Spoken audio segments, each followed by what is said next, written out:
and Yeah, your right. body produces like parts of the virus. And the thing is, because it's a new technology, one, it can be revolutionary in treatments for so many viral diseases, but on the other hand, it's new technology, and there's so many unknowns long term about it. So I agree with you.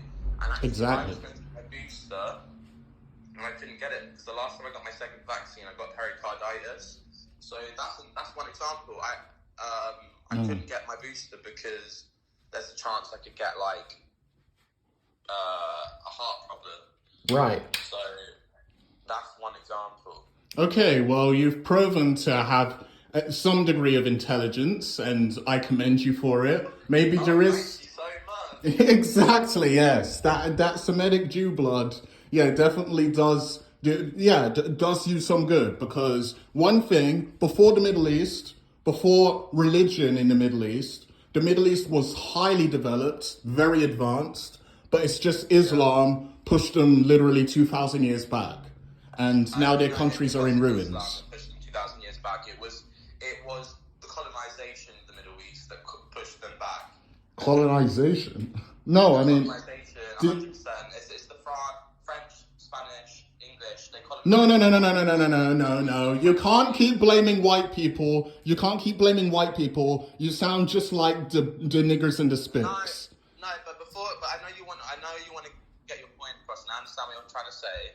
But what I'm trying to say is the colonization caused, because they were trying to push their own cultures onto these people, they started to rebel, and they went back in time. And I agree with you. But if you look at pictures in the 50s and the 60s of women in for example, Jordan, they were wearing bikinis. You would never see that now, because they were pushed back in time because they were rebelling against their colonization. Yes. They became more religious, they became more extremist. And there's a theory that if there was never a colonization, that Middle Eastern countries would be first world countries. Well, they have all the oil. They have all the oil. So exactly. Look, do you know the country of Qatar? Develop off of that, Middle Eastern countries would be thriving right now. Yes. Do you know the country Qatar? Literally richer than Luxembourg. They have that oil wealth. They're so rich. Yes, 100%. And they're not exactly that religious. They're not really that uncivilized. And they don't go to wars. Were they? No, they weren't. Yeah, they had that money. That's my point. There we go. Well, I mean, I need to research more evidence into this.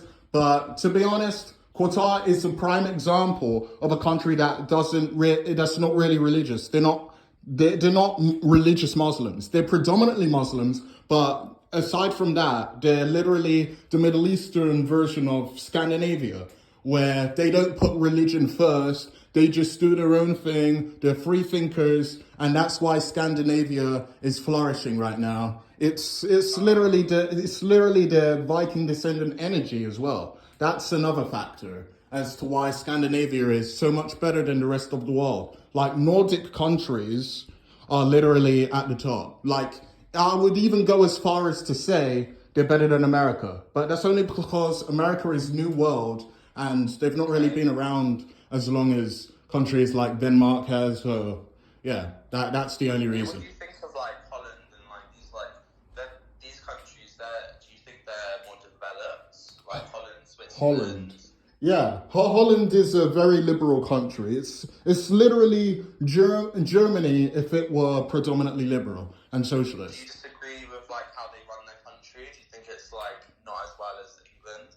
Well, yeah, in my opinion, I think Holland is better than England. Okay, well then that would mean that you agree with more left-wing views and socialist views. No, not the left-wing stuff, because the left-wing, the far left are the real Nazis. Look at Antifa. They literally they always play the race card, but at the same time, they destroy black-owned businesses just like they destroy white-owned businesses. They don't give a fuck about anything. They just want chaos. And SJWs...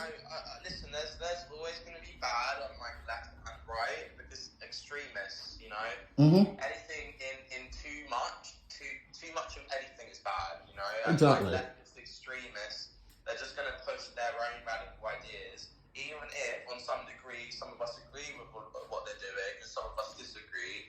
If you're doing something radically, it's not going to translate well. It's going to smear like your own like ideas.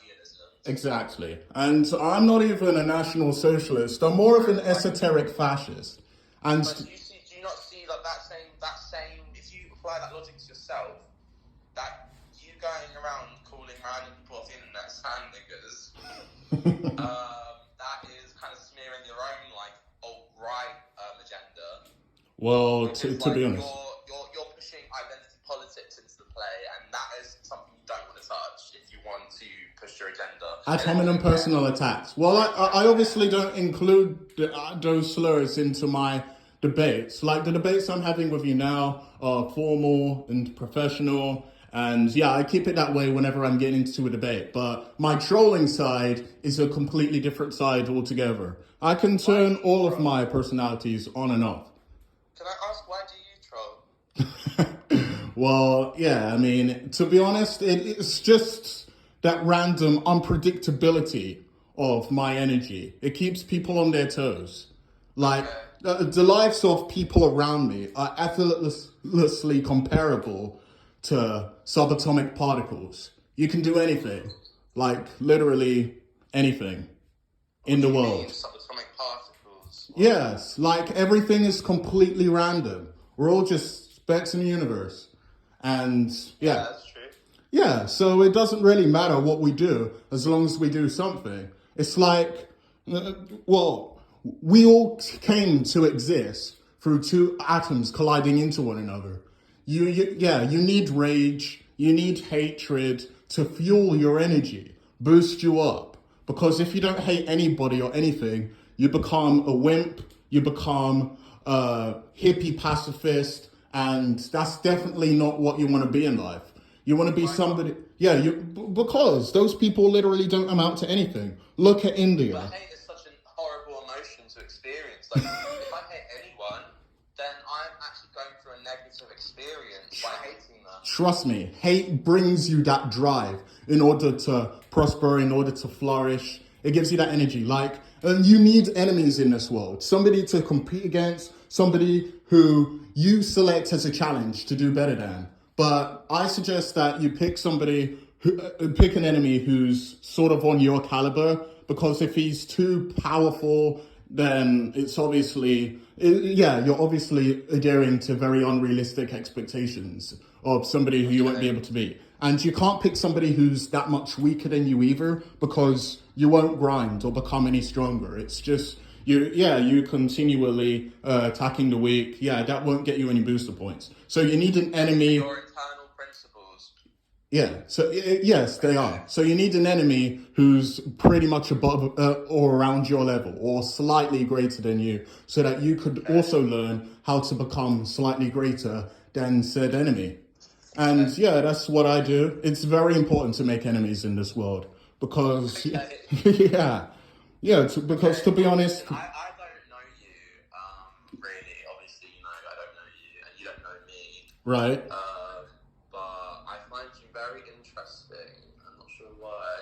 Yeah, I'm an interesting person. Yeah, 100%. And I'm probably the most interesting person who you're ever going to meet on social media. So, yeah, enjoy me while you can, because, I won't be around forever. But my legacy will live on forever. I feel sorry for you a little bit. Oh, fuck you.